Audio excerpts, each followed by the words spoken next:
What's up, everybody?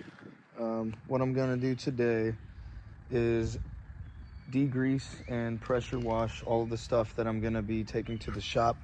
Some of this is gonna go to the shop to get bushings pressed out.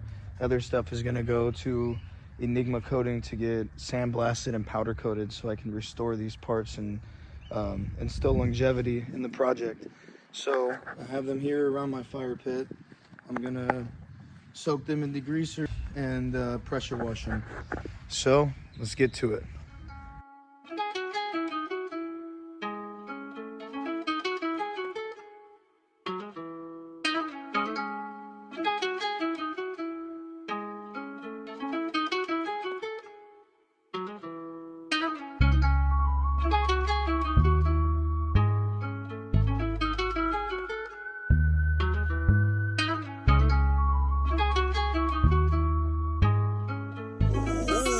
Trying to kill him, huh? All right, these are 30-year-old parts, but I got them clean. That way when I drop them off to the different shops they're going to, the guys that work there won't have to handle some disgusting oily greasy parts. This over here was pretty bad. It was like caked on. That's the majority of the rust on this, but I'm gonna get them sandblasted and powder coated. I went ahead and made the decision. It's gonna cost a little bit more money, but I'm restoring this car. I'm not building it to be a race car. I'm building it because I like the car and I want it to last, forever. I'm pretty sure that this lower control arm is aftermarket. As you can see, this little bolt is sticking out, whereas this one is flush. It's also, I don't know if you can tell, it's like painted. It's a lot cleaner in this joint right here. It's a lot cleaner. So I think that's aftermarket. I mean, it's gonna work. It's the same part, but there's that. I have to reuse these shock forks for the front on the new suspension that I just got. But yeah, let me show you guys what I got. The girlfriend's pissed right now because these parts are in here, but I got everything except a couple things. Rear camber kit.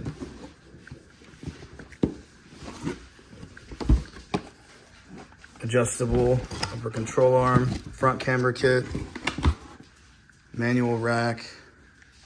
This little boot and this grommet. A lot of people don't know you need that whenever you convert from power steering to manual. Lower ball joints, tie rods, master set for the bushings. These are the coilovers. I went with K-Tune because after doing a lot of research, a lot of people were saying that when they're on the softer setting, you can adjust the stiffness of the shock here. When they're on the softer setting, people compare them to factory, and that's what I want. I'm not going to slam the car super low, but as you can tell, they are very adjustable.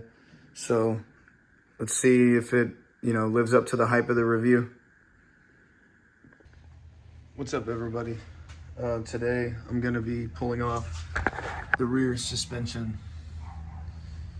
I'm going to replace these drum brakes with the rear disc. I showed you guys in I think the second or third video. I have the Integra trailing arms, which are right there. So I'm gonna be taking some parts off of those to replace as well, but for now I gotta get these out of here, and then I will also have to drop the exhaust in order to drop the heat plate so I can disconnect the parking brake cables from inside the car. I have to remove that, and then they're underneath there. That's how your emergency brake works.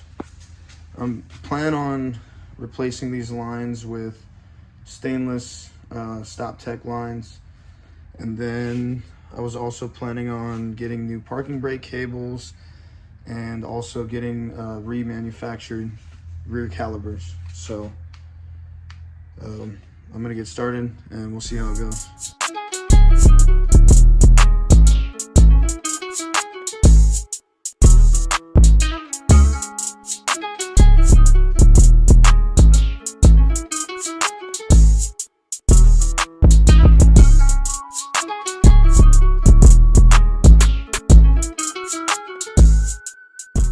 All right, so I'm not going to be able to time lapse this because I don't have any way to record it, but I'm about to loosen this nut right here to be able to turn this bracket sideways and pull these e-brake cables out. And then I need to pull this bracket up to actually get the cables out. And then I have to go underneath the car and take the exhaust off and the heat plate, and then I can pull these out. Then I can finish taking off the driver's side that I'm almost done removing. All right, as you can see, they are free now. So they'll be able to come out once I loosen them from the brackets underneath. Now I got to get the exhaust off and the heat shield off, and then we should be good to pull the first trailing arm off.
There it is, both sides are free of the trailing arms and all of the rear suspension. But this is why you need to do the bushings on these old cars. This fell out. I didn't take it out. Now I have to burn that off to be able to use it again. I need this arm for the new bushings that I'm using. Here's the old trailing arms. It's a mess in here. I apologize, I got shit everywhere. Just trying to get this done. So the next thing to do is clean up all the wheel wells, and I'm gonna be repainting the wheel wells with undercoat. So this should make it look all snazzy under there. All right guys, I'm gonna go ahead and call it a day. Until next time, you guys take it easy and don't forget to subscribe.